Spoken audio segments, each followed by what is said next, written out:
Da ciao, woche Paul yéyé. Le froid étant venu, je vais vous faire une délicieuse crème de champignons de Paris, vieille recette traditionnelle de la cuisine française. Alors pour faire cette délicieuse crème de champignons de Paris, j'aurai besoin de beurre pour faire suer les oignons, l'ail et l'échalote, dans lequel je mettrai les champignons de Paris qui ont été équeutés, lavés et mincés. J'ajouterai le bouillon de poule, le riz, le sel, le poivre, la muscade et je mouillerai avec un litre et demi d'eau pour une cuisson de 40 minutes.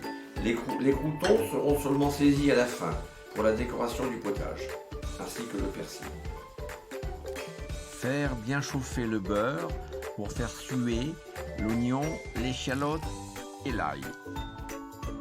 Faire suer un moment sans coloration, puis ajouter les champignons. Faire bien étuver les champignons et ajouter les 2 cubes de bouillon de volaille.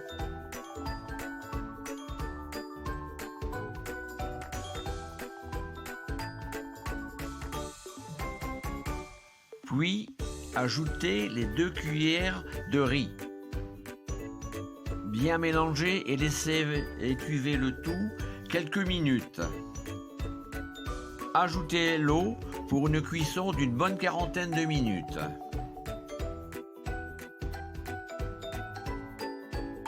Bien sûr, on n'oubliera pas de mettre le sel, le poivre et la noix de muscade.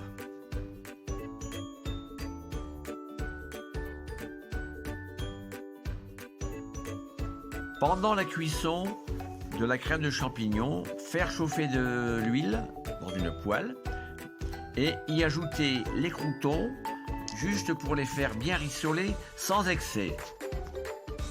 Égoutter les petits croûtons et ensuite les déposer sur un papier absorbant pour enlever l'excédent d'huile.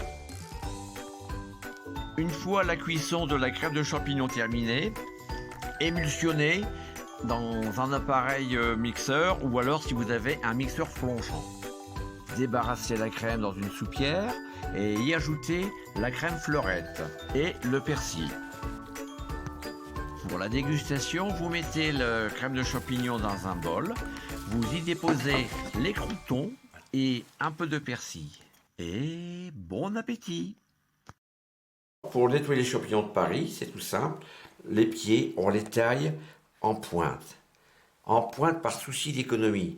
Et non pas comme ceci, parce que comme font certaines personnes, et le jeter, car le pied se mange. Et une chose que l'on ne doit pas faire non plus, c'est éplucher un champignon de Paris, car le champignon de Paris ne s'épluche pas.